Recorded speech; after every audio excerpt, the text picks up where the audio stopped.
The morning sun rose over the hills of Judea, casting long golden shadows across estates that stretched as far as the eye could see. Olive groves descended in orderly rows toward the valley floor, their silver-green leaves catching the light with each gentle breeze. Vineyards climbed the terraced slopes, heavy with the promise of harvest. Flocks of sheep dotted the distant pastures, tended by hired shepherds who had served this household for generations. It was a vista of abundance, a landscape that spoke of blessing upon blessing, wealth accumulated and multiplied across the span of years until it had become something almost beyond counting. The young man who stood at the window of his estate had grown up surrounded by this abundance. He had never known want, never experienced the gnawing anxiety of poverty, never lain awake wondering whether tomorrow would bring food or famine. His earliest memories were of comfort. Soft linens, abundant tables, servants attending to every need before he could articulate it. He had been educated by the finest tutors his father's money could procure, trained in the scriptures and the traditions, groomed for the position of influence he now occupied. By any measure his society recognized, he had been given everything a man could desire, and yet the two words haunted him like a shadow he could not escape. And yet they appeared unbidden in moments of quiet, surfacing through the layers of activity and responsibility that filled his days. They whispered to him in the night watches when sleep proved elusive, when the silence of his bedchamber became a space where questions he preferred to avoid demanded attention. And yet he had everything, and yet something was missing. He possessed abundance, and yet he felt a poverty he could not name. His name has not survived the passage of centuries. The Gospel writers recorded his story but not his identity, leaving him forever anonymous, known only by what he had and what he lacked. We know he was young, still in the vigour of the early manhood, with decades presumably stretching before him. We know he was wealthy, possessing great possessions that set him apart from the common people who struggled to survive in the subsistence economy of first-century Palestine. And we know he was a ruler, the Greek word archon suggesting a position of civic or religious authority, perhaps a leader of a local synagogue, perhaps a member of a governing council, certainly someone whose voice carried weight when decisions were made. In his world, these three attributes, youth, wealth, and authority, would have been understood as unmistakable signs of divine favour. The theology that dominated Second Temple Judaism drew clear connections between righteousness and prosperity, between obedience and blessing. Had not God promised Israel that if they kept his commandments, he would bless them in the city and in the field, in the fruit of their ground and the increase of their herds? Had not the Psalms declared that the righteous would flourish like a tree planted by streams of water, prospering in whatever they did? The wealth that surrounded this young man was, in the eyes of his community, evidence of his standing before God. He was blessed because he deserved to be blessed. His prosperity proved his piety. He had worked hard to maintain that reputation. From his youth, he had applied himself to the requirements of the law with a diligence that impressed even the most rigorous teachers. He knew the commandments by heart, could recite them in Hebrew and explain them in Aramaic, understood their applications and implications in ways that surpassed many who were twice his age. He observed the Sabbath meticulously, tithed with mathematical precision, avoided the obvious sins that disqualified others from community standing. His moral record was, by any external measure, exemplary. No scandal attached to his name. No whispered accusations followed him through the marketplace. He was the kind of young man that parents pointed to when urging their own children toward righteousness, a model of disciplined devotion, a proof that the old ways still worked. And yet, the emptiness he felt made no sense to him. It contradicted everything his theology taught, everything his experience should have confirmed. If prosperity indicated divine approval, and if moral obedience secured that approval, then why did he feel so hollow? Why did the prayers he recited leave him feeling like he was speaking to an empty room? Why did the sacrifices he offered at the temple, the finest lambs from his own flocks, the most generous contributions to the treasury, fail to produce the peace that should have accompanied them? He performed every requirement, checked every box, exceeded every expectation, and still he lay awake at night with a hunger that nothing in his abundant life seemed able to satisfy. He had tried various remedies, none of which he would have admitted to his peers. He had sought out teachers who promised deeper understanding of the law, secret wisdom that would unlock the mysteries his surface obedience had failed to penetrate. He had experimented with stricter practices, longer fasts, more elaborate prayers, additional acts of charity beyond what was required. He had even, in moments of private desperation, wondered whether the Gentile philosophies that had infiltrated certain Jewish circles might offer insights his own tradition lacked. Nothing worked.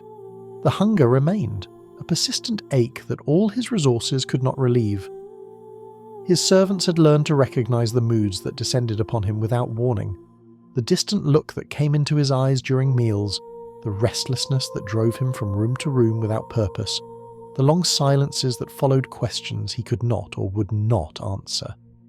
They attributed his melancholy to the pressures of his position, to the weight of responsibility that accompanied great wealth. They did not understand, how could they, that their master's unhappiness had nothing to do with the burdens of prosperity and everything to do with a void that prosperity could not fill. In the quiet of his own heart, he had begun to suspect a terrible truth, that everything he had been taught about the relationship between righteousness and blessing might be incomplete, or perhaps even wrong. If doing everything right was supposed to produce peace, why did he have no peace? If keeping the commandments was the path to life, why did he feel so dead inside? If wealth was proof of divine favour, why did his wealth feel like a chain rather than a gift? These questions were dangerous, subversive of the entire religious and social order that gave his life its structure. He could not speak them aloud, but he could not silence them either. It was in this state of quiet desperation that he first heard about Jesus of Nazareth. The reports came gradually, filtering through the networks of gossip and rumour that connected even remote estates to the wider world. A teacher had emerged from the Galilee, that backwater region that sophisticated Judeans viewed with barely concealed contempt, and he was drawing crowds larger than anyone had seen in living memory. He taught with an authority that set him apart from the scribes and Pharisees, speaking not as one who interpreted tradition, but as one who embodied it. He healed the sick, cast out demons, even raised the dead if the reports could be believed. And his message was strange, unsettling, captivating. The kingdom of God was at hand, and everything people thought they knew about who was in and who was out, who was blessed and who was cursed, might need to be reconsidered. The young ruler listened to these reports with a mixture of skepticism and desperate hope. He had heard of other teachers, other miracle workers, other claimants to spiritual authority who had ultimately proven to be frauds or fanatics. The landscape of first-century Judaism was littered with movements that had burned brightly for a season before collapsing into disappointment or disaster.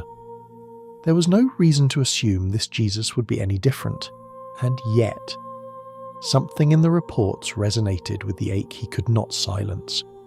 The people who encountered Jesus came away changed, transformed in ways that went beyond mere physical healing. They spoke of a presence that saw through their pretenses, an understanding that reached into the places they had hidden even from themselves. They described encounters that left them undone and remade, broken and healed, emptied and filled. The religious authorities were alarmed by him, which suggested he was challenging the very assumptions that had failed to bring the young ruler peace. The poor and the outcast were drawn to him, which implied his message was not just another version of the prosperity theology that had left the wealthy young man so empty. He began to track Jesus' movements with growing attention. He noted when the teacher crossed from Galilee into Judea, followed the reports of his route through the villages and towns, calculated how close he might come to the young ruler's own region. The intention formed slowly, almost against his conscious will. He would seek out this Jesus, would ask him the question that had haunted him for so long, would see for himself whether this teacher might have the answer that had eluded every other source. It was a strange intention for a man of his position. Rulers did not typically seek out itinerant rabbis. If anything, the rabbis came to them, hoping for patronage or endorsement. The wealthy did not humble themselves before the poor, and Jesus, by all reports, possessed nothing but the clothes on his back and the company of followers who had left their own meagre livelihoods to travel with him. The young and successful did not usually look for wisdom from those who lived hand to mouth. dependent on the hospitality of strangers. But the young ruler was desperate enough to set aside the normal protocols. His hunger had grown beyond what pride could contain. The emptiness had expanded until it threatened to swallow everything, until all his wealth and position and moral achievement felt like a thin shell surrounding a void. He needed answers. He needed life. He needed something that would fill the space that everything else had failed to fill. He began to prepare for the journey, making arrangements that would allow him to leave his affairs in competent hands, selecting servants who would accompany him without asking too many questions.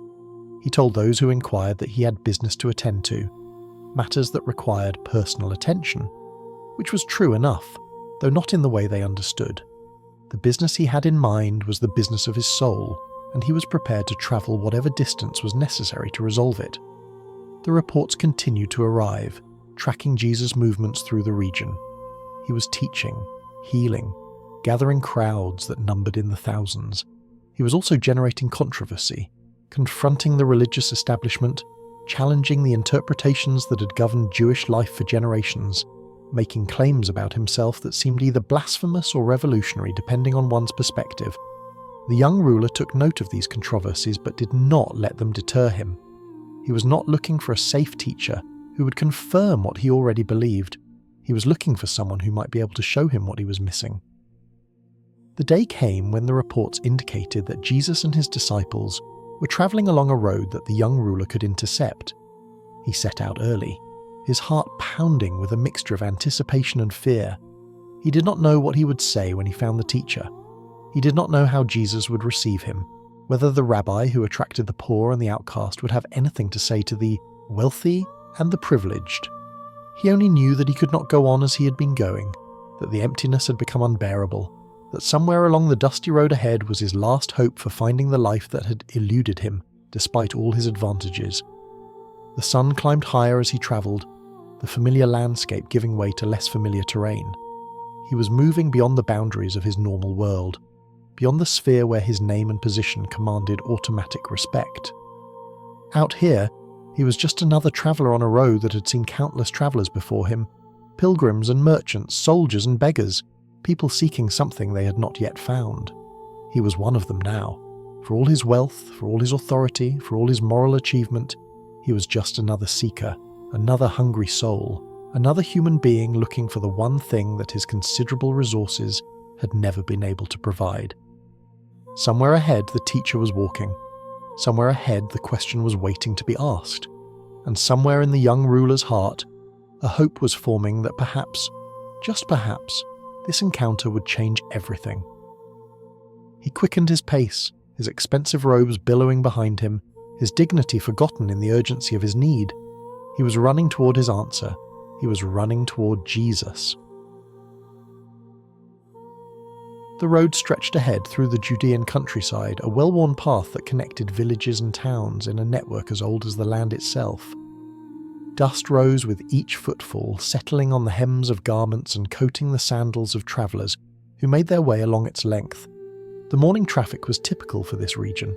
Merchants leading donkeys laden with goods, families travelling to visit relatives, pilgrims making their way toward Jerusalem for one of the festivals that punctuated the Jewish calendar. It was an ordinary day on an ordinary road, the kind of scene that had repeated itself countless times across countless generations.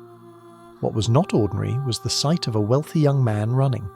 In the culture of first-century Palestine, running was beneath the dignity of a man of position. It was something children did, something servants might do when urgency demanded, something the poor might resort to when circumstances required haste.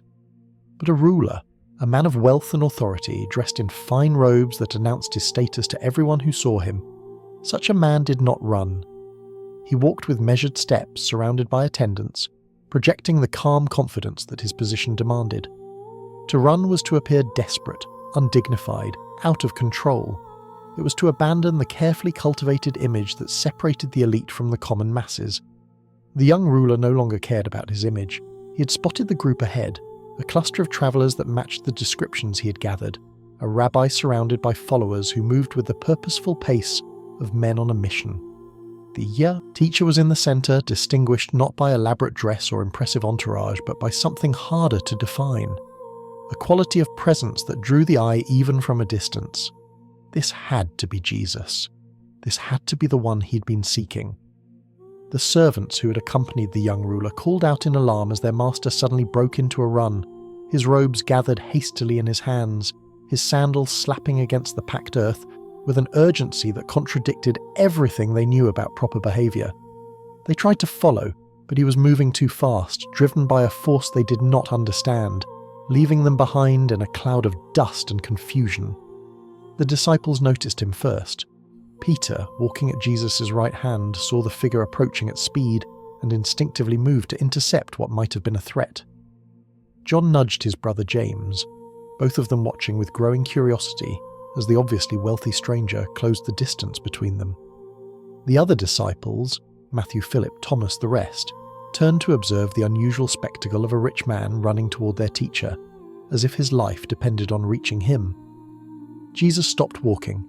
He turned to face the approaching figure, his expression unreadable, his posture relaxed but attentive.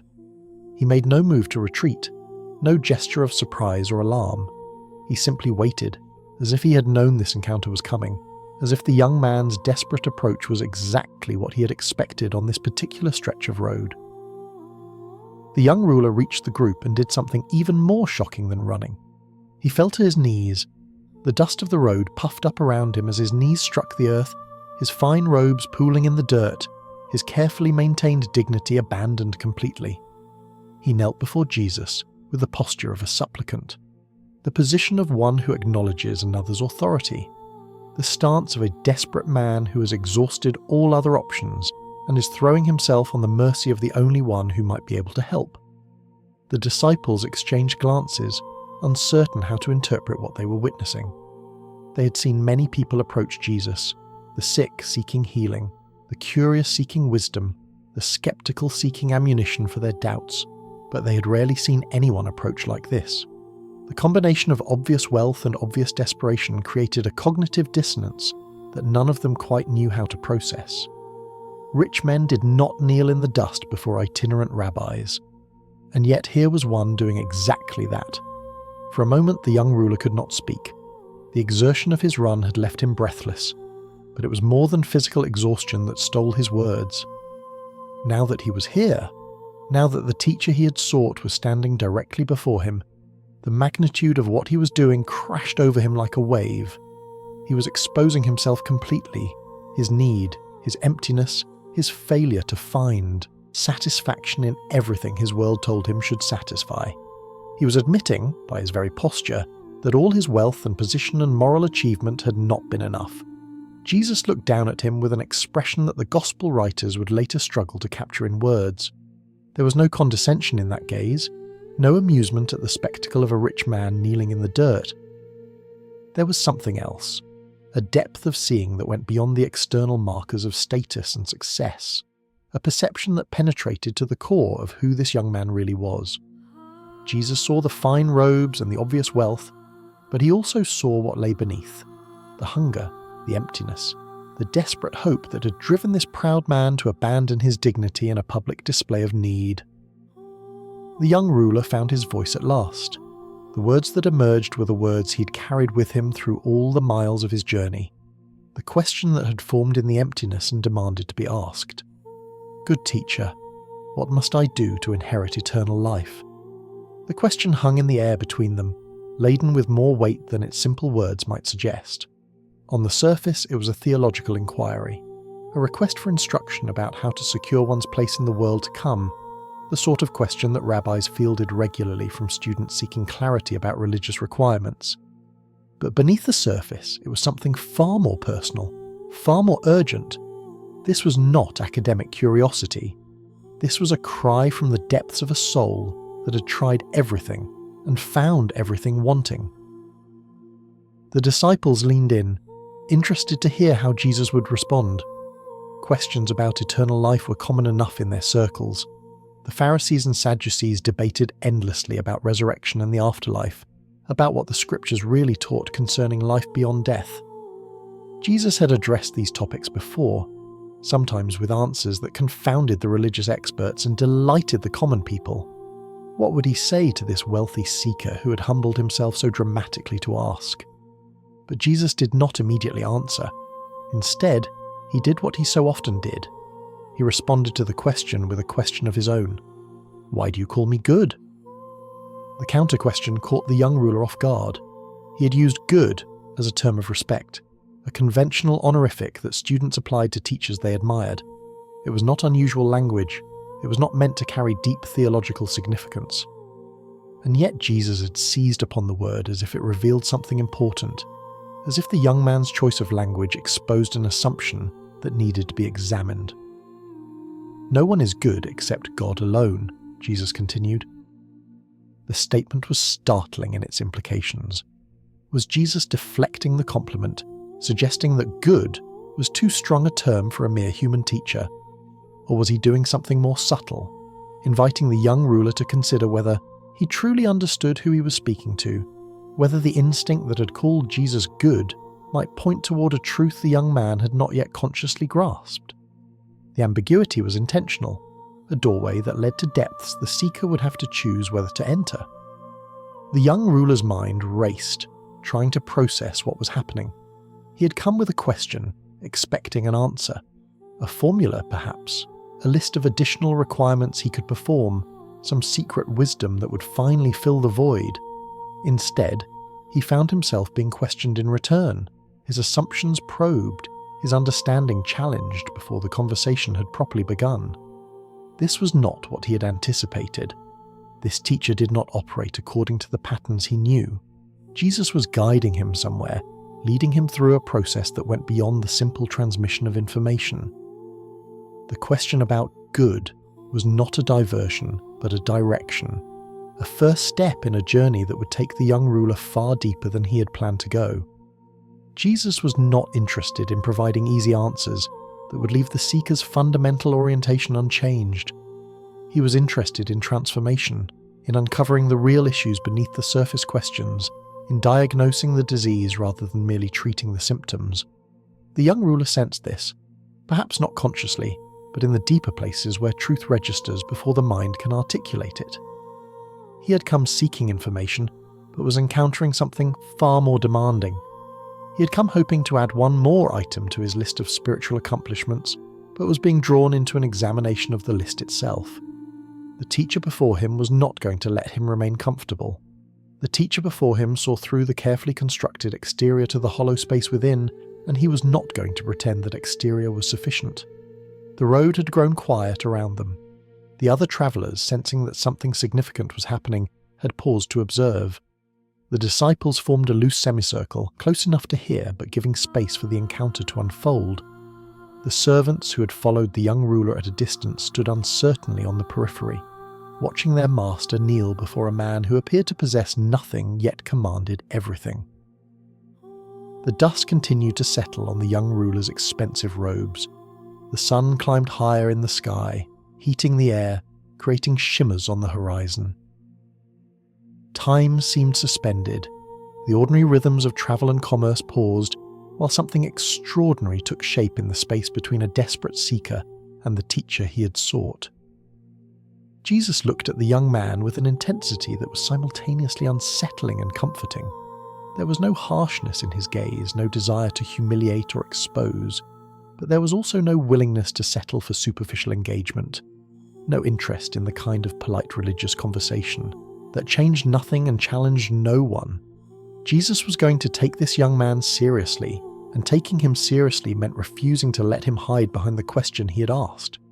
The real question, the one beneath the one he had voiced, was beginning to emerge. It was not simply, "What must I do?" It was, "Why hasn't what I've done been enough?" It was not merely, "How do I inherit eternal life?" It was, "Why do I feel so dead when I've done everything right?" These were the questions that had driven him to this road, to this teacher, to this moment of undignified kneeling in the dust. And Jesus, who saw what no one else could see, was about to address them.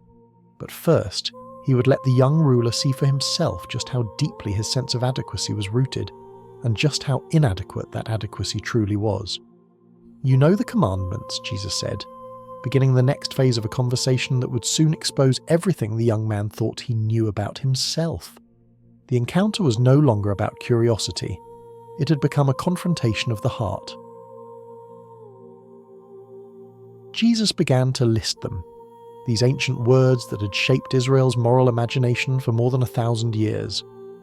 His voice carried across the still morning air with a clarity that made each commandment feel fresh, immediate, as if the words carved on Sinai's stone tablets were being spoken again for the first time. Do not murder, do not commit adultery, do not steal, do not bear false witness, do not defraud, honor your father and mother. The young ruler recognized every one of them. These were the commandments that governed relationships between human beings. The second table of the law, as the rabbis called it. The ethical requirements that determined how members of the covenant community were to treat one another. They were foundational, bedrock principles that every Jewish child learned almost before they could walk. They were the minimum standards of righteous conduct, the boundary markers that separated those who belonged to God from those who had turned away. As Jesus spoke each commandment, the young ruler mentally checked it against his own life. Do not murder. He had never taken a life, never even raised his hand in violence against another person. Do not commit adultery. His marriage bed was undefiled, his eyes disciplined, his conduct above reproach. Do not steal. Every coin in his considerable treasury had been honestly acquired, every transaction fair, every debt honourably discharged. Do not bear false witness. His word was his bond, his testimony reliable, his reputation for honesty unimpeachable. Do not defraud. He had never cheated a labourer of wages, never exploited the poor who depended on his goodwill, never used his power to take what was not rightfully his. Honour your father and mother. He had cared for his parents with devotion, had honoured their memory and their legacy, had fulfilled every filial obligation with conscientious attention. The list was a mirror, and the young ruler saw his reflection in it with something approaching relief. This was familiar territory. This was ground on which he could stand with confidence. Whatever else might be uncertain in his spiritual life, whatever emptiness might haunt his quiet moments, he knew that his conduct had been exemplary. The external requirements had been met.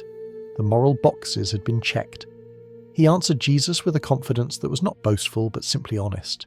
The confidence of a man stating facts that could be verified by anyone who cared to investigate. Teacher, all these I have kept since my youth. The words were remarkable in their claim. He was not saying he had occasionally observed these commandments, or that he had kept them most of the time, or that he had done his best despite frequent failures. He was saying that from the earliest age at which moral responsibility became possible, he had maintained an unbroken record of obedience to these fundamental requirements. His entire conscious life had been lived within the boundaries the commandments established. He had never crossed the lines they drew. The disciples listened to this claim with a mixture of impressment and skepticism. They knew how difficult it was to keep even one commandment perfectly, how anger could flare into something resembling murder in the heart, how desire could ignite into something resembling adultery in the mind, how the subtle temptations to shade the truth or take small advantages were constant companions of daily life. Peter thought of his own struggles, the times his temper had gotten the better of him, the occasions when his words had been less than fully honest. Matthew remembered his years as a tax collector, the countless small defraudings that had been part of his professional practice before Jesus called him away from his booth. Each of them carried memories of failure that made the young ruler's claim seem almost impossibly ambitious. And yet there was no obvious reason to doubt him. His manner was not that of a braggart inflating his accomplishments. He spoke with the straightforward sincerity of someone reporting what he genuinely believed to be true. Perhaps he really had lived the disciplined life his words described. Perhaps his wealth and position had protected him from the pressures that drove poorer men to moral compromise. Perhaps his education and upbringing had equipped him with resources of self-control that others lacked. The disciples could not know for certain, but they could see that this man believed what he was saying, and his evident anguish suggested that his moral success had not brought him the peace it should have produced. Jesus listened to the young ruler's claim, and something shifted in his expression. The Gospel of Mark captures this moment with a detail that appears nowhere else in the encounter. Jesus looked at him and loved him. The Greek word used, agapao, described not mere affection or approval, but the deep committed love that seeks the highest good of its object regardless of cost. Jesus loved this young man. He loved him not because of his wealth, which meant nothing to the one who owned the cattle on 1,000 hills. He loved him not because of his moral achievement, which Jesus could see was genuine but incomplete. He loved him because he was a human being created in the image of God, a soul hungering for something real, a seeker who had come farther than most in his earnest pursuit of what truly mattered. But love sees clearly, and Jesus saw what the young ruler could not see about himself. He saw the goodness, real goodness, admirable discipline, sincere effort to live according to the light he had been given. The young man was not a hypocrite, not a fraud, not someone whose external righteousness concealed internal corruption. His obedience to the commandments was genuine. His moral life was authentically exemplary. In a world full of people who made no effort at all, who broke the commandments without remorse or reflection, this young man had taken seriously his obligations before God and neighbour. That was worth honouring. That was worth loving. But Jesus also saw the bondage, a bondage so subtle that the young man himself was unaware of it, so deeply woven into the fabric of his identity that he could not distinguish it from who he truly was. The commandments he had kept so faithfully were the commandments governing human relationships. They were the second table of the law. But there was a first table as well, commandments that governed the relationship between humanity and God. And the very first of those commandments, the foundation upon which all others rested, declared, "You shall have no other gods before me."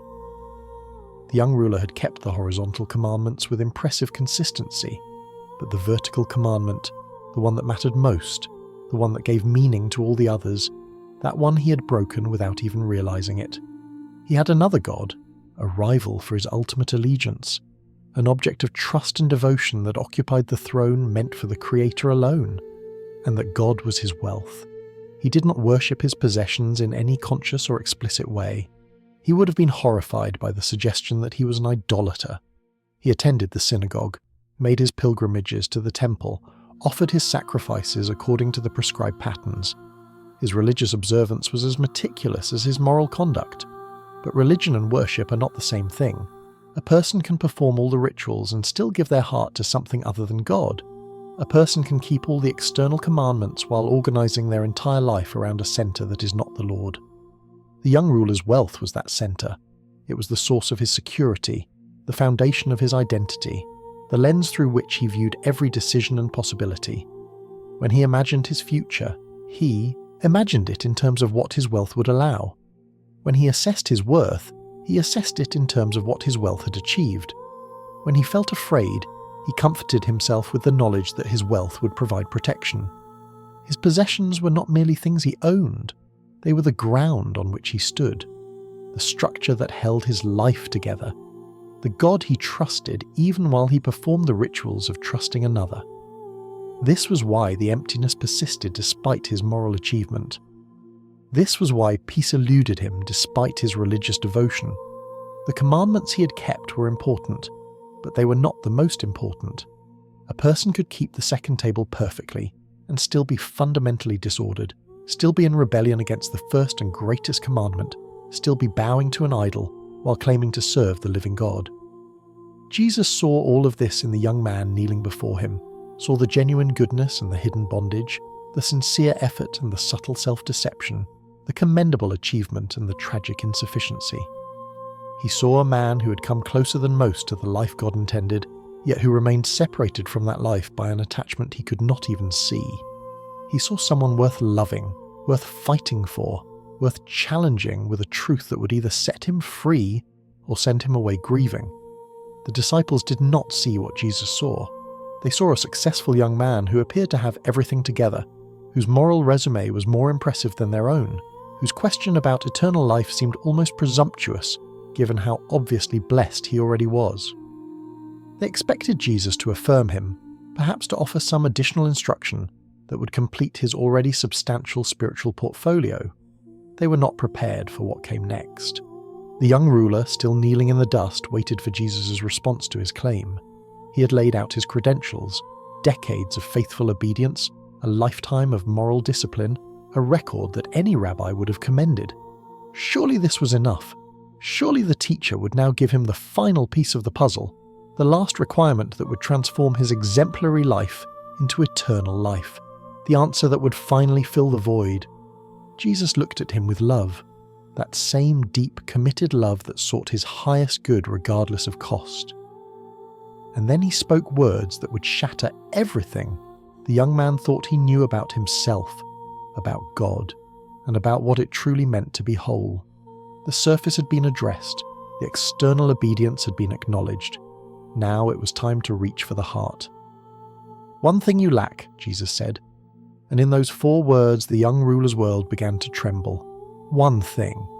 After all he had done, after all he had kept, after all the effort and discipline and moral achievement, there was still something missing.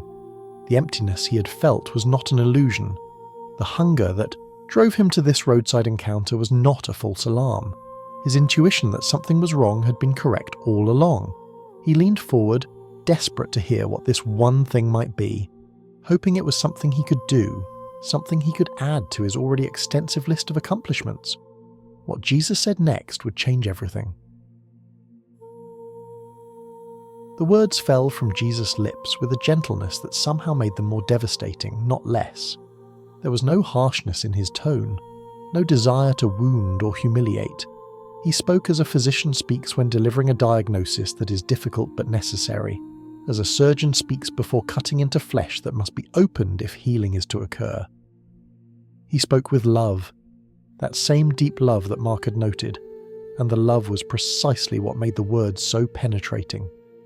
"One thing you lack. Go, sell everything you have and give to the poor, and you will have treasure in heaven.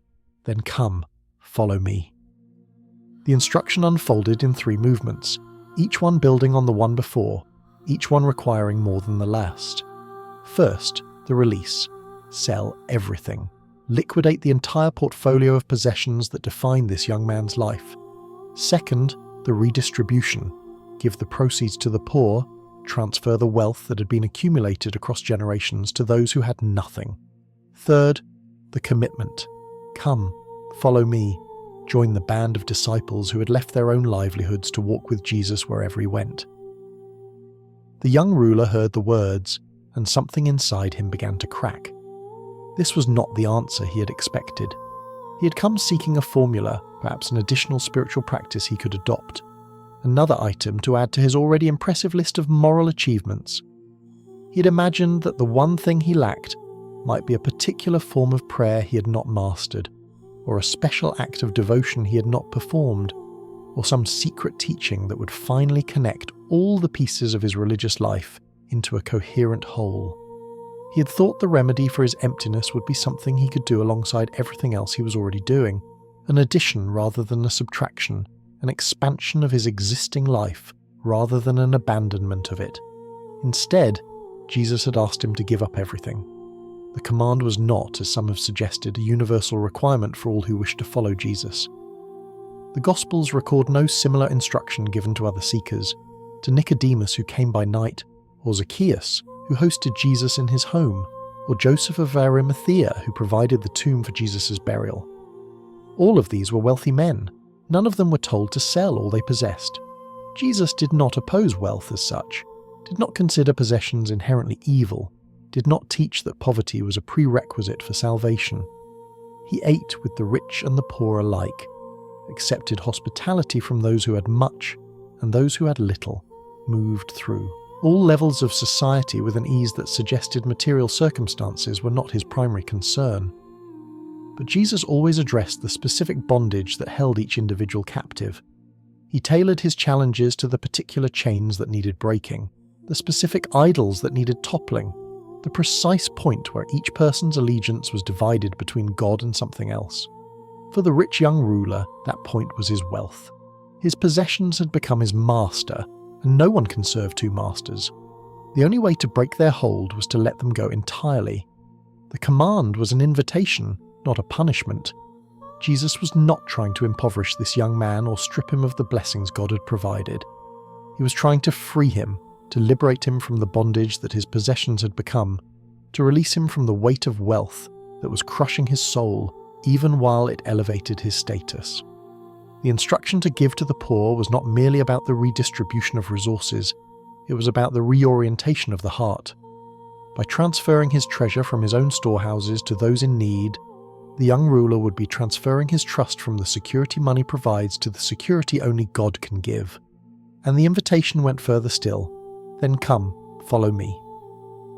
This was the positive side of what might have seemed like pure negation. Jesus was not asking the young ruler to exchange wealth for poverty and leave it at that. He was asking him to exchange wealth for relationship, to trade the security of possessions for the adventure of discipleship, to give up what he could hold in his hands for the privilege of walking with the one who held all things in his hands. The same invitation that had called Peter from his fishing nets, Matthew from his tax booth, and all the others from their previous lives was now being extended to this wealthy seeker who had come running down the road with such desperate hope. The treasure in heaven that Jesus promised was not merely compensation for earthly loss. It was something qualitatively different, something the young ruler's considerable wealth could never purchase. Moth and rust could not destroy it. Thieves could not break in and steal it. Market fluctuations could not diminish it. It was treasure that would last, that would satisfy, that would fill the void that all his earthly treasure had left gaping and empty. Jesus was offering him what he had been seeking all along, but the path to receiving it led through a door he had never imagined having to open. The young ruler's mind raced as he processed what he was hearing. The instruction was clear enough. There was no ambiguity about what Jesus was asking. Sell everything, give to the poor, come, follow. 3 steps that would take him from the life he knew into a life he could barely imagine. 3 steps that would strip away everything that had defined him since childhood and leave him with nothing but the teacher's presence and promise. He thought about his estates, the olive groves and vineyards that had been in his family for generations, the flocks and herds that represented the accumulated prosperity of countless careful decisions. He thought about his position, the authority that came with wealth, the respect that accompanied success, the influence that allowed him to shape events and make things happen. He thought about his security, the cushion that protected him from the vulnerabilities that plagued the poor, the options that wealth provided when circumstances changed, the safety net that meant he would never have to depend on anyone else's generosity. And he thought about his identity.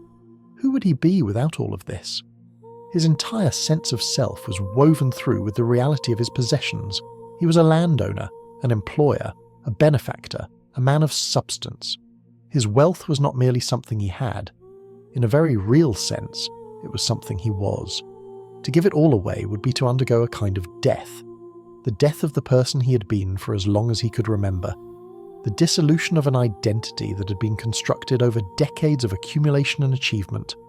The internal battle was visible on his face. The disciples watched as the young man's expression shifted through a cascade of emotions, hope warring with fear, desire conflicting with attachment, the pull of Jesus' invitation straining against the anchor of everything he would have to leave behind.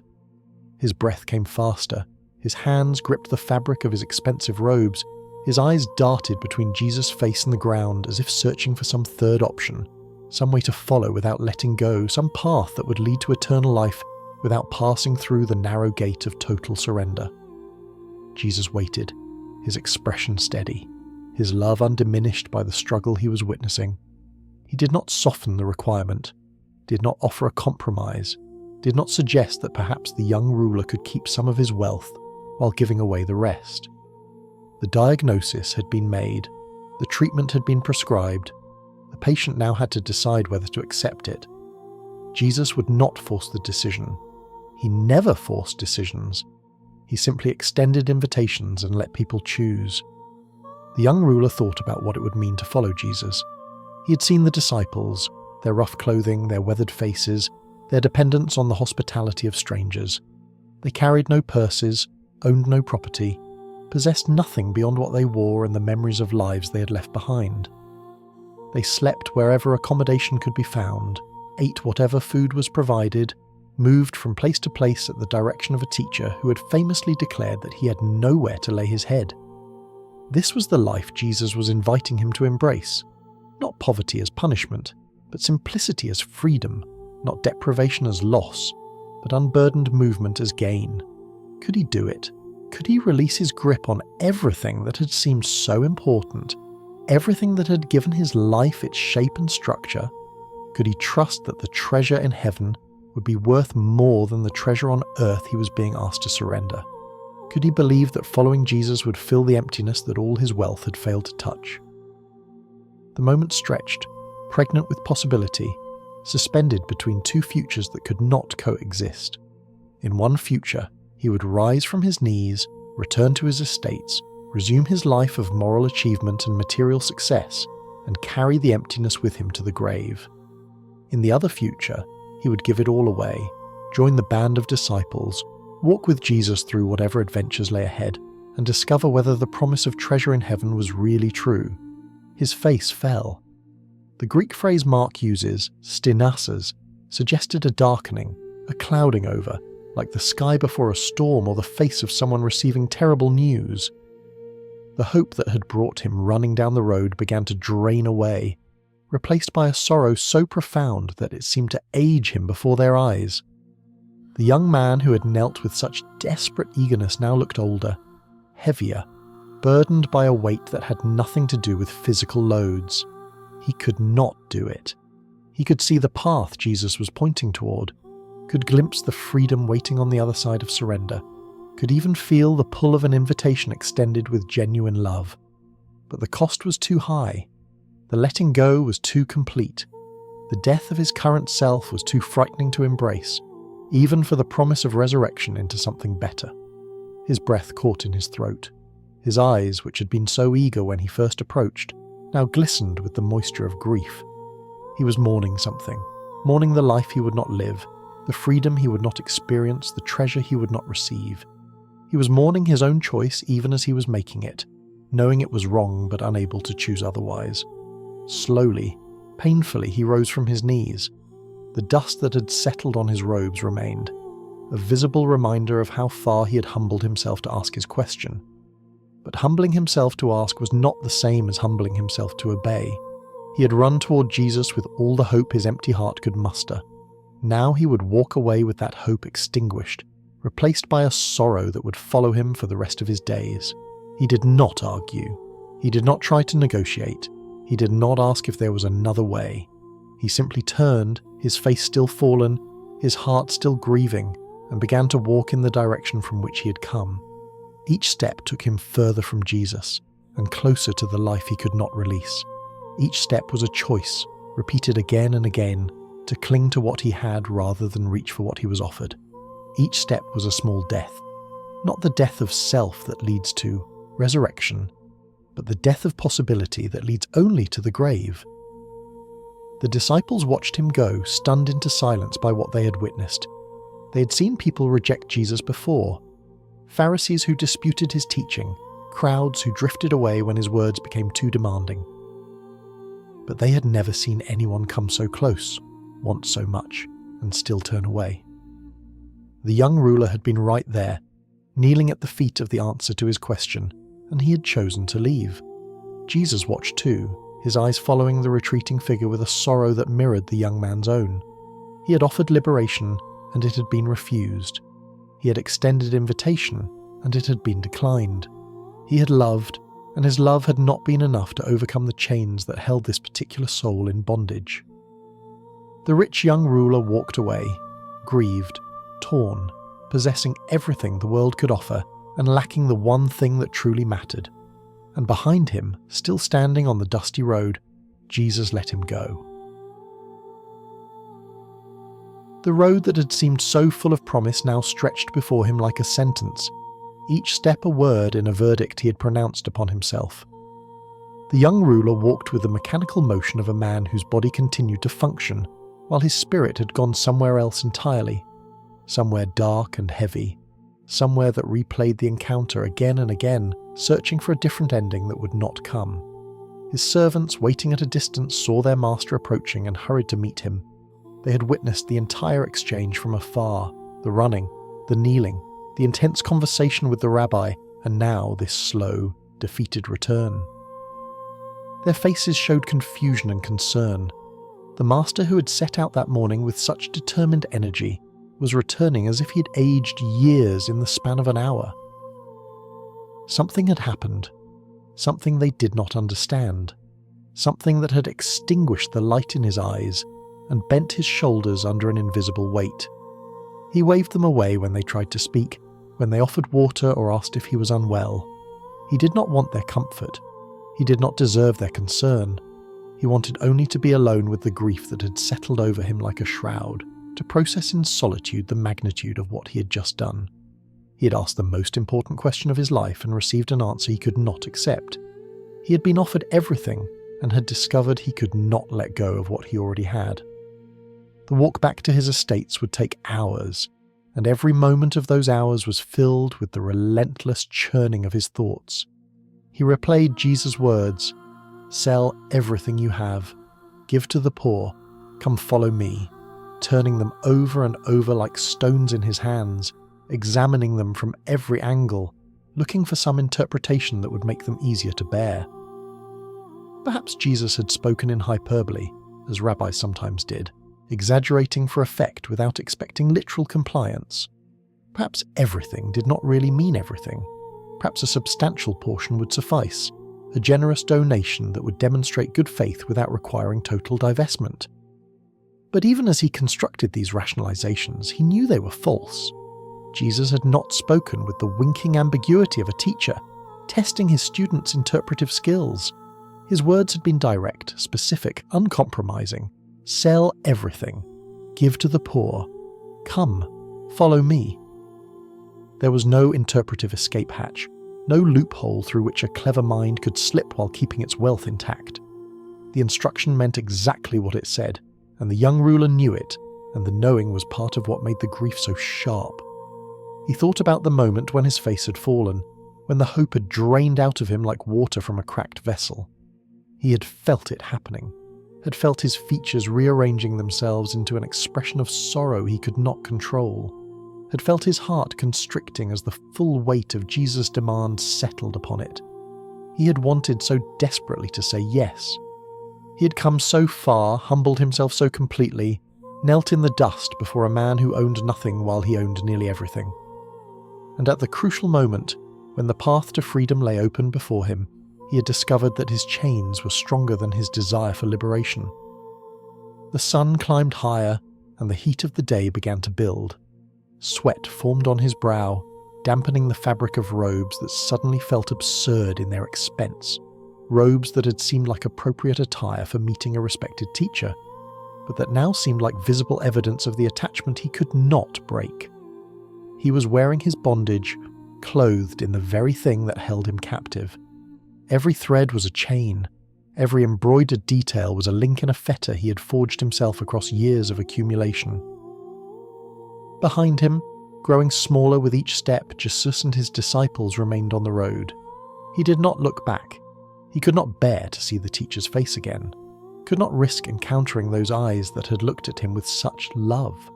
Love he had rejected, love he had found insufficient to overcome his fear. Looking back would only deepen the wound. Better to keep walking, to put distance between himself and the moment of his failure, to hope that time and space might eventually dull the ache that now consumed him. But the ache did not dull. If anything, it intensified as the morning wore on, as the full implications of his choice became clearer with every passing mile. He had not merely declined an invitation. He had defined himself. He had discovered, in a moment of testing, who he really was and what he really valued. All his moral achievement, all his commandment-keeping, all his years of religious devotion had been weighed against a single command, and they had been found wanting. His obedience had limits. His surrender had boundaries. His God, in the end, was not the God of Israel, but the God of his own security, his own identity, his own carefully constructed life. The emptiness he had lived with for so long seemed to deepen and darken as he walked.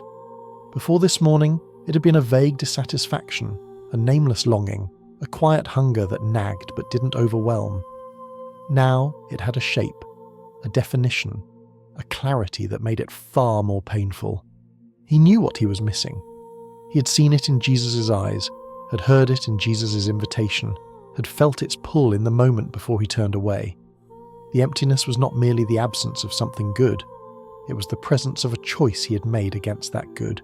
A refusal he could not undo, a door he had closed with his own hands. His servants followed at a respectful distance, exchanging worried glances, murmuring questions to one another that none of them could answer. The master had never behaved like this before. He had always been composed, dignified, in control of himself and his circumstances. This broken figure shuffling along the road was someone they did not recognize, a stranger inhabiting the body of the man they served. They wondered if he had received bad news, if some disaster had befallen his holdings, if illness or death had struck someone he loved. They could not imagine that the catastrophe was entirely internal, that the ruin was spiritual rather than material, that their master had just lost something far more precious than anything his wealth could purchase. The young ruler thought about what his life would look like from this day forward. He would return to his estates, resume his responsibilities, continue his pattern of religious observance and moral discipline. From the outside, nothing would appear to have changed. His neighbours would still respect him. His community would still honour him. His reputation as a righteous man would remain intact. No one would know about this morning's encounter, about the question he had asked and the answer he could not accept. He could bury the memory, push it down beneath the surface of his busy life, pretend it had never happened. But he would know. In the quiet moments, in the night watches, in the spaces between activities where truth has a way of surfacing despite our efforts to suppress it, he would know. He would remember kneeling in the dust, remember the love in Jesus' eyes, remember the invitation that had been extended and the choice that had been made. The knowledge would be his constant companion, a shadow attached to his soul, a reminder of the day he came so close to everything and walked away with nothing. And what of Jesus? The young ruler found himself wondering what the teacher was doing now, what he was saying to his disciples, whether he had already moved on to the next village and the next crowd and the next seeker who might prove more receptive. Was he disappointed? Was he angry?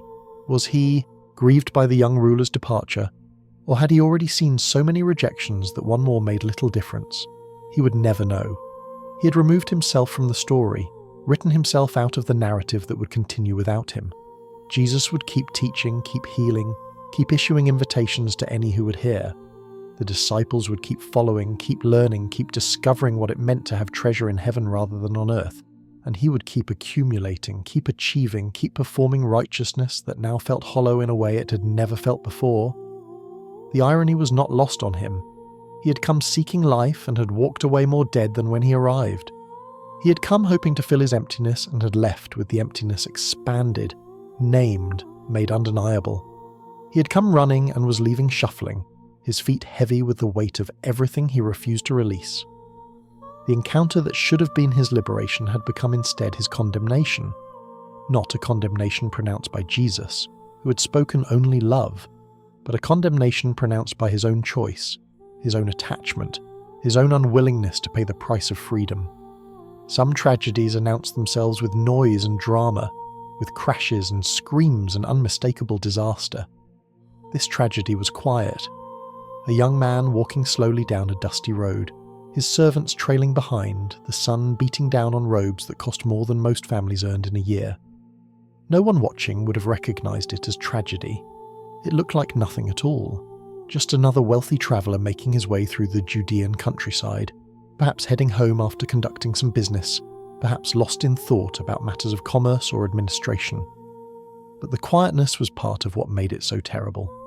The most profound losses often happen in silence, in the privacy of hearts that make choices no one else can see. The young ruler's tragedy was invisible to everyone but himself and the teacher he had left behind. It would remain invisible, a secret sorrow he would carry alone, a grief that had no funeral because no one else knew anyone had died. And yet something had died. The possibility of a different life, the hope of a transformed existence, the future that had shimmered before him when he first heard reports of Jesus and decided to seek him out. All of it was dying with each step he took in the wrong direction. He was burying that hope with the steady rhythm of his own feet, interring it in the dust of a road he should never have travelled backwards. He crested a small rise and paused, breathing heavily, his body weary but his spirit wearier still. From this vantage point, He could see his land spreading out in the distance, the familiar contours of estates that had seemed like blessing, and now seemed like prison. Every olive tree was a bar in his cell. Every vineyard was a wall of his confinement. The wealth that surrounded him had become the walls that enclosed him, keeping out the life that Jesus had offered, keeping in the death he had chosen. Behind him, somewhere on the road he had travelled, Jesus and his disciples were continuing their journey. They were moving toward Jerusalem, toward events that would shake the world, toward a cross and an empty tomb and a message that would spread to the ends of the earth. They were part of something larger than themselves, something that would outlast them all, something that would be remembered when the young ruler's name and estates and achievements had been forgotten completely. He had been invited to be part of that something. He had said no. The grief settled deeper, becoming part of him, taking up permanent residence in the hollow place that Jesus' love had briefly illuminated. He turned away from the view of his estates and continued walking, his servants hurrying to keep pace, the sun beginning its descent toward an evening that would bring no peace. The rich young ruler went home to everything he owned, and the emptiness went with him. The dust settled slowly in the wake of the young ruler's departure, tiny particles drifting back to earth like the remnants of a hope that had briefly flickered and then died.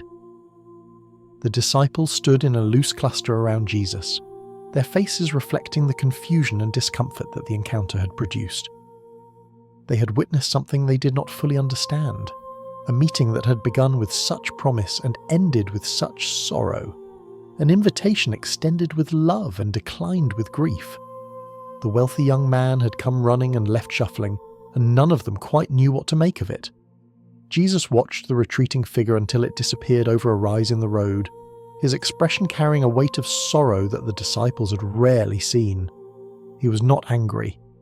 There was no flash of irritation at having been rejected, no wounded pride at having his invitation spurned.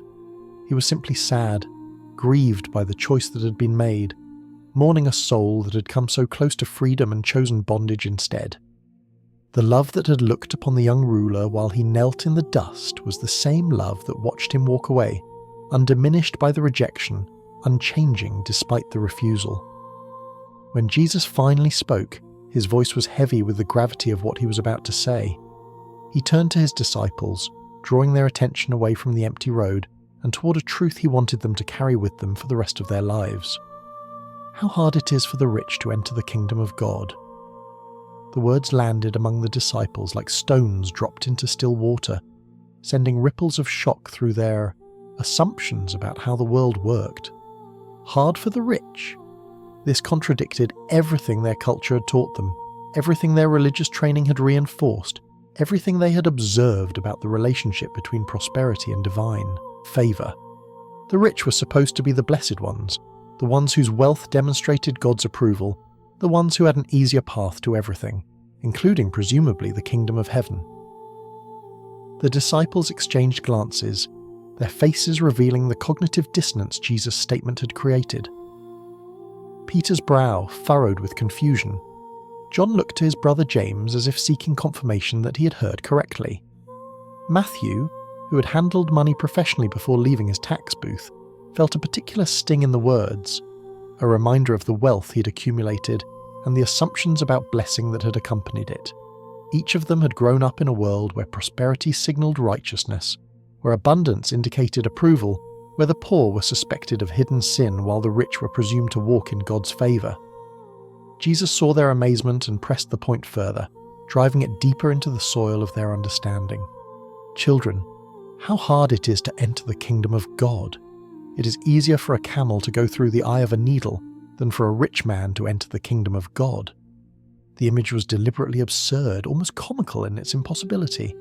A camel, the largest animal commonly seen in Palestine, standing 6 feet tall at the shoulder, laden with cargo, stubborn and ungainly, threading its bulk through the tiny opening of a sewing needle.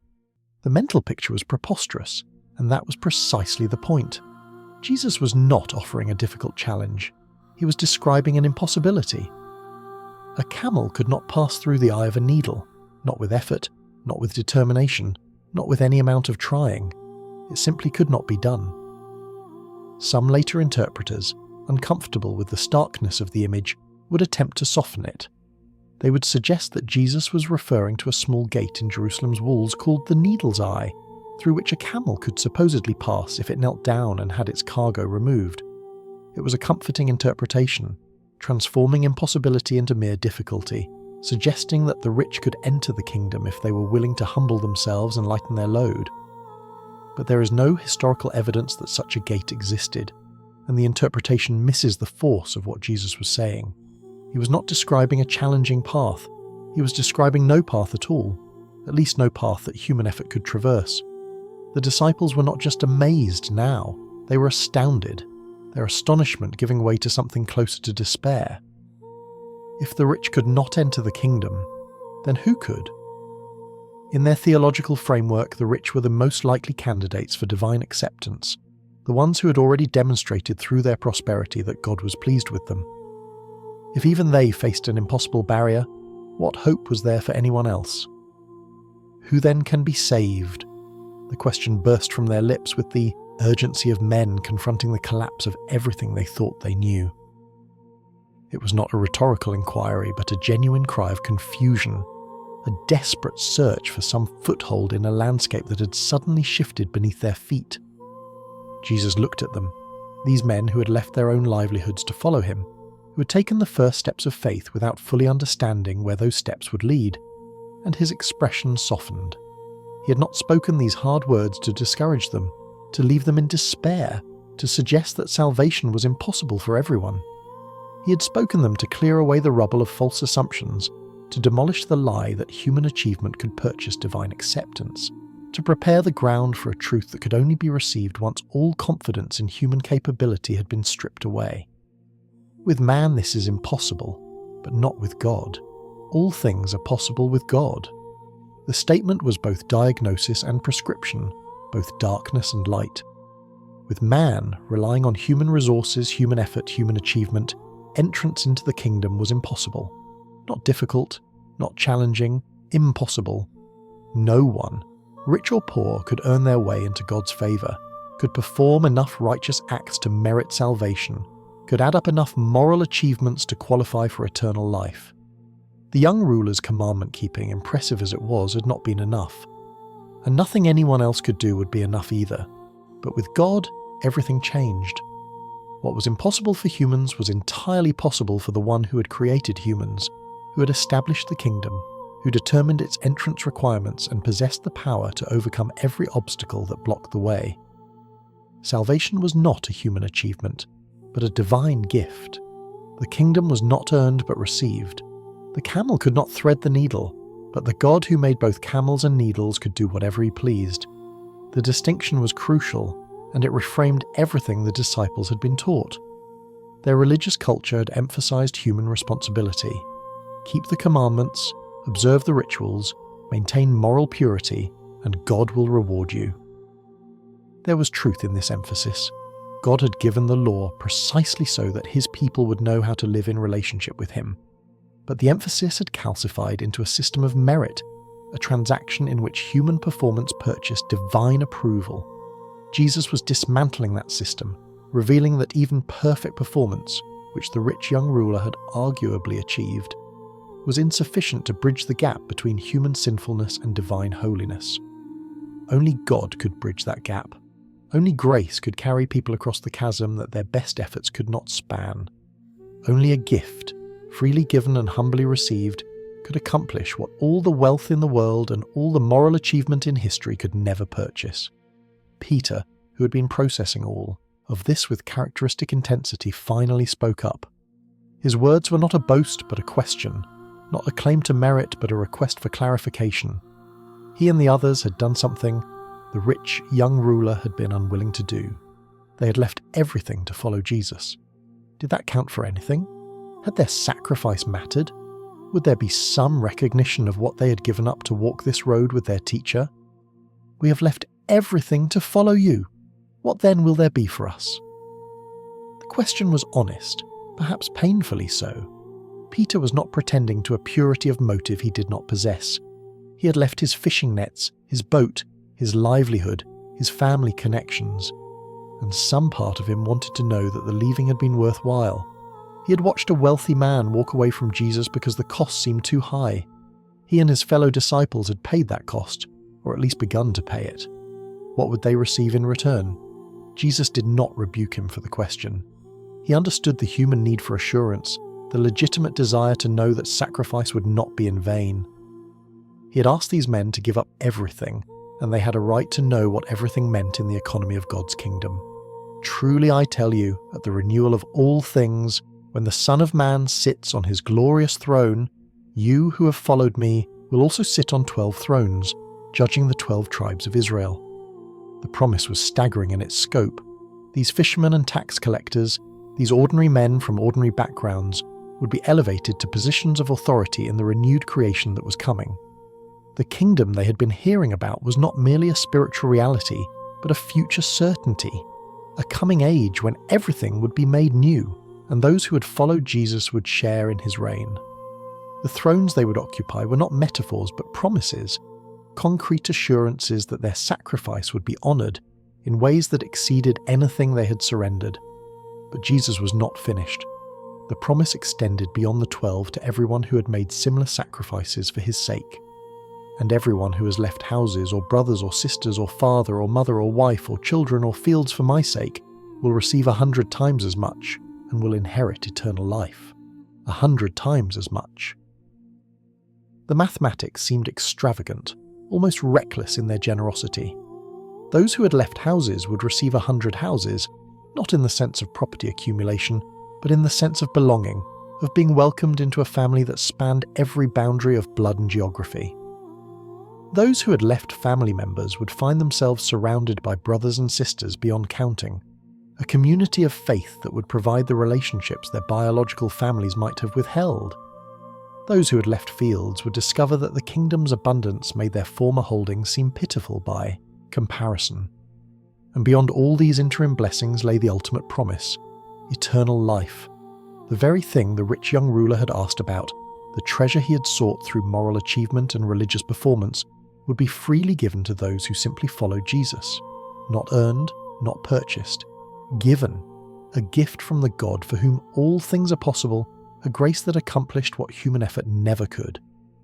The shift was remarkable. Moments earlier, the disciples had been stunned by the impossibility Jesus described, despairing at the thought that no one could be saved. Now they were hearing promises of abundance that exceeded anything they had imagined, assurances that their sacrifice would be repaid with interest rates that defied earthly calculation. The encounter with the rich young ruler, which had seemed like such a failure, was becoming a doorway into deeper understanding of how the kingdom actually worked. Jesus added one final statement, a reversal that captured the upside-down nature of everything he taught. But many who are first will be last, and many who are last will be first.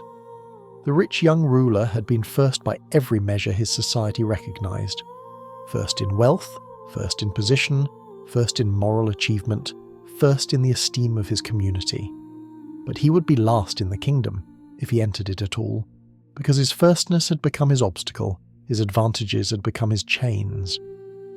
The disciples, who had been last in so many ways, poor fishermen, despised tax collectors, nobodies from a backwater province, would be first in the kingdom because their lastness had freed them to receive what the first could not grasp. It was not a universal condemnation of success or a blanket endorsement of poverty.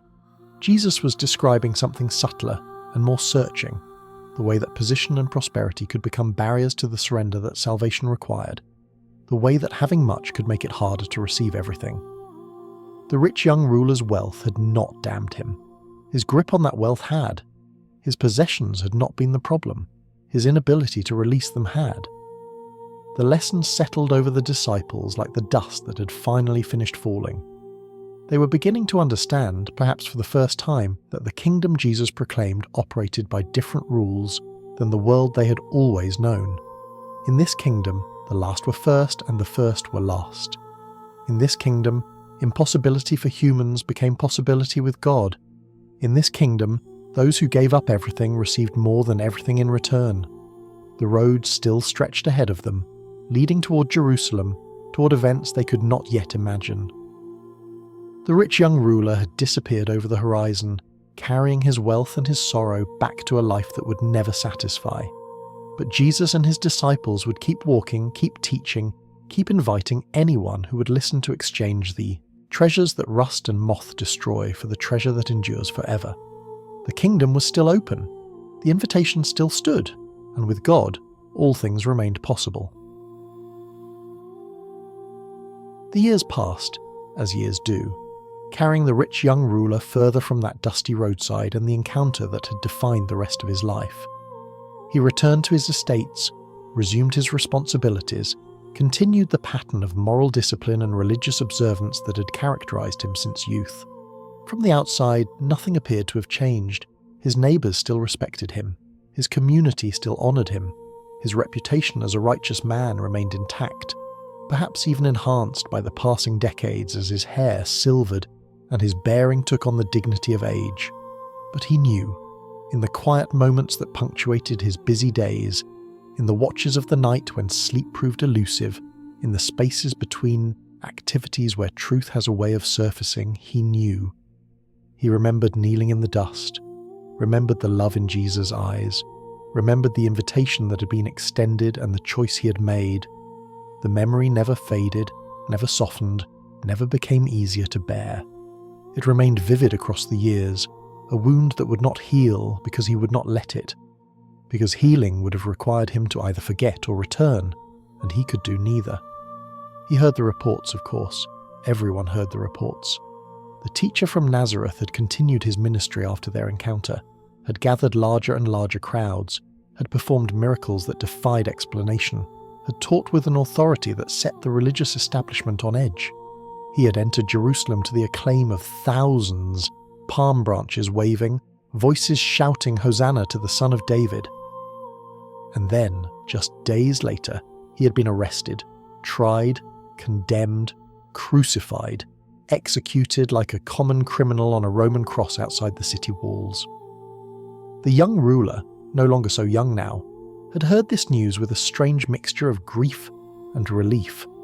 Grief, because some part of him had never stopped hoping that the teacher's invitation might somehow remain open, that there might be time to reconsider, to return, to finally do what he had been unable to do on that morning long ago.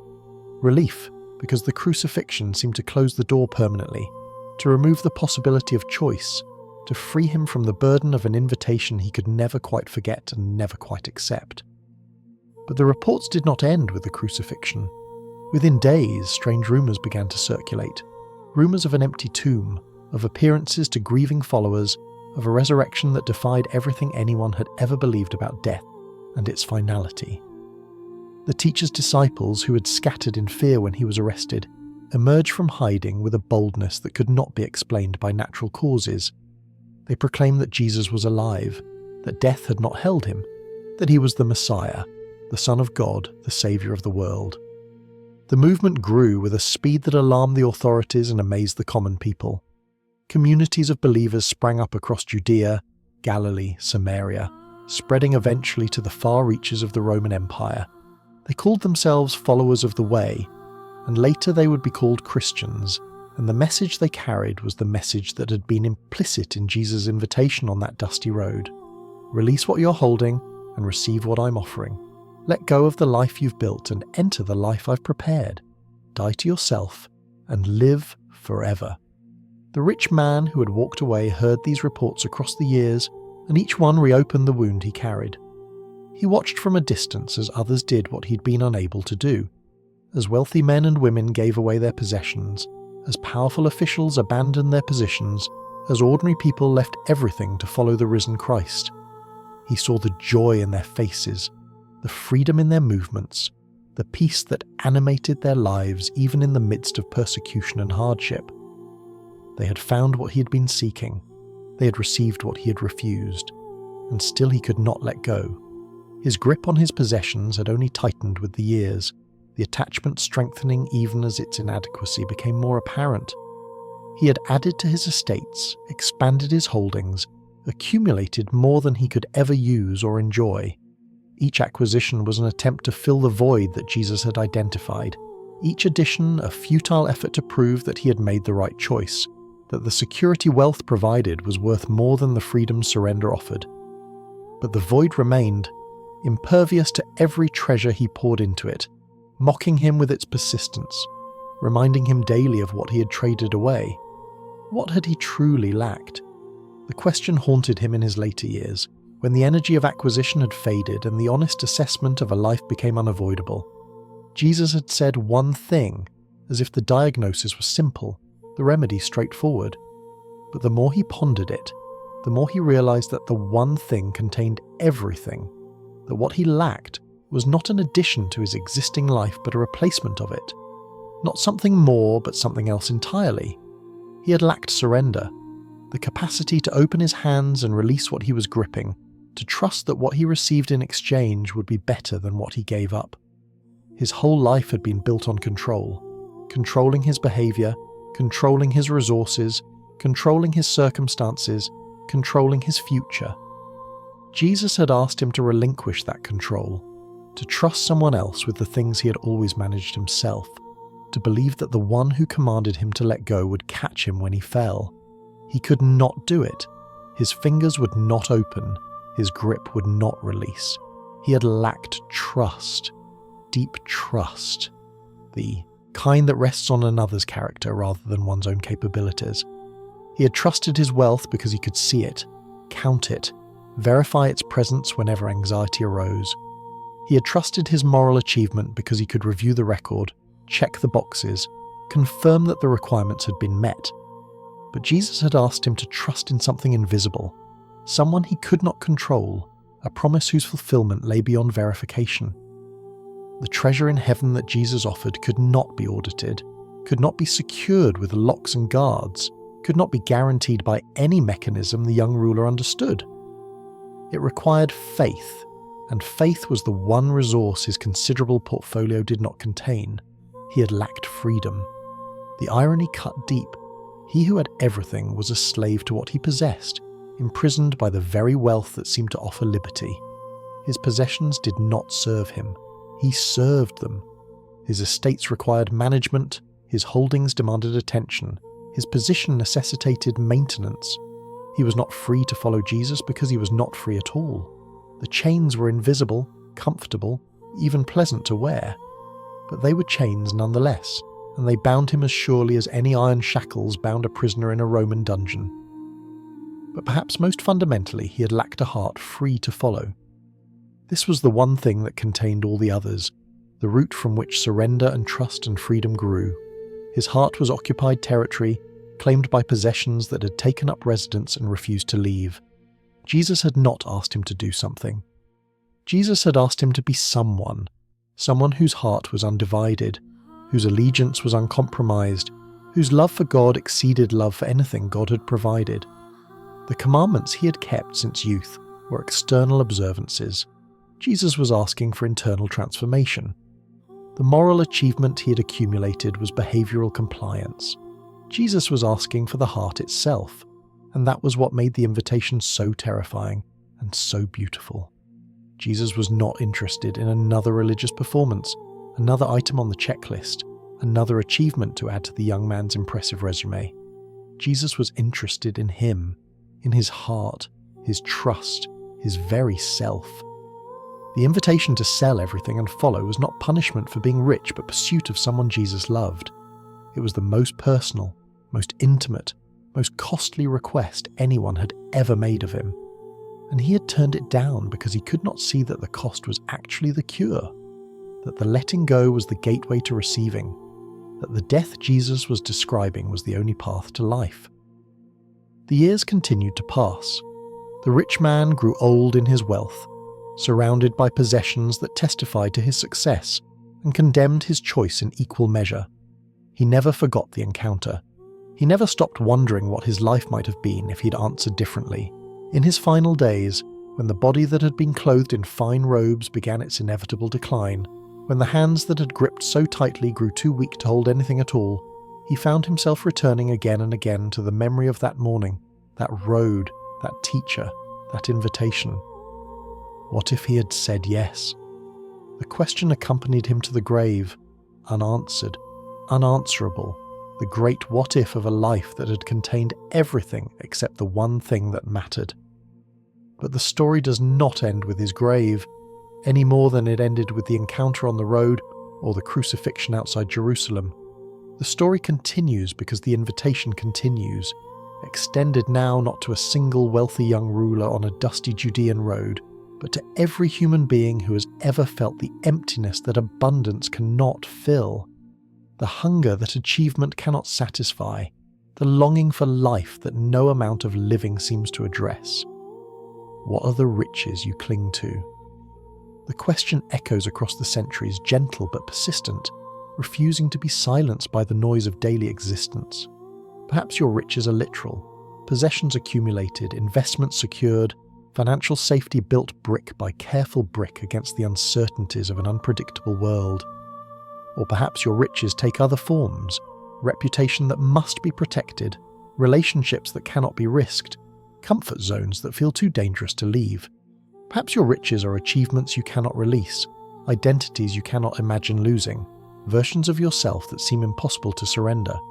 Whatever they are, they occupy the same place in your heart that the young ruler's wealth occupied in his. The throne meant for God alone, the centre around which everything else revolves. What keeps you from following fully? The question presses deeper, past the surface of religious activity to the hidden places where the real barriers live. It is possible to attend services, to practice disciplines, to keep the external commandments with impressive consistency, and still be held back by something you cannot or will not release. The young ruler had done everything right, and everything right had not been enough, because everything right was still not everything.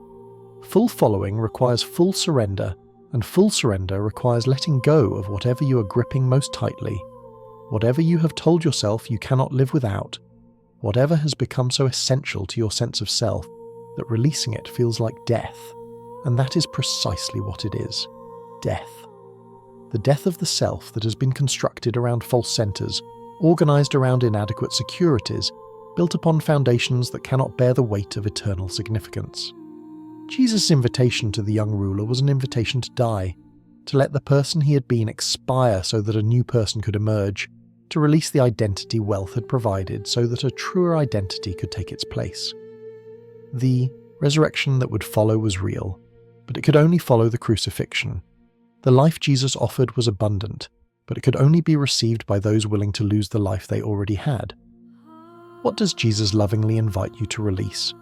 The question arrives with grace, not condemnation, with invitation, not demand. Jesus looked at the young ruler and loved him before the request, loved him during the struggle, loved him as he walked away. That same love looks upon every person who wrestles with the same choice, who feels the pull of surrender and the resistance of attachment, who wants to follow but fears the cost. The love is not diminished by the struggle. The invitation is not withdrawn by the hesitation.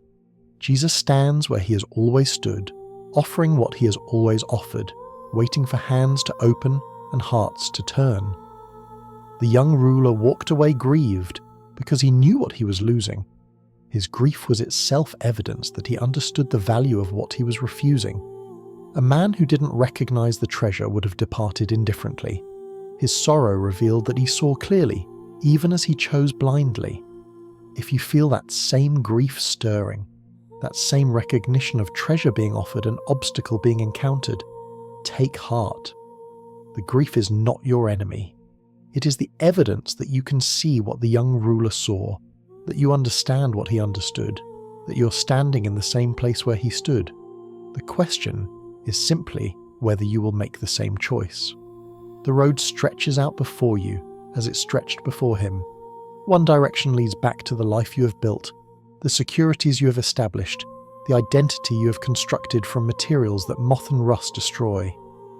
The other direction leads toward Jesus, toward the unknown, toward a treasure that cannot be counted because it exceeds all counting, toward a life that can only be described as eternal because it participates in the very life of God.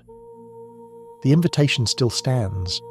The love still looks upon you with eyes that see both your goodness and your bondage, both what you have achieved and what holds you back. The voice still speaks, gently but clearly, offering the same exchange that was offered on that dusty road 2,000 years ago. One thing you lack. Let go of what you're holding. Receive what I'm offering. Come, follow me. The young ruler could not do it. His story ended in grief, in emptiness, in the tragic possession of everything except what mattered most. But your story is not yet finished. Your choice is not yet made. The road still stretches in both directions, and the teacher still stands at the crossroads, his love unchanged, his invitation open, his promise as reliable as it was on the day he first spoke it. Sell what you have, give to those in need, and you will have treasure in heaven. Then come, follow. The riches of earth will eventually slip from hands too weak to hold them, but the riches of heaven once received can never be lost. The one thing missing is the one thing being offered. Will you receive it?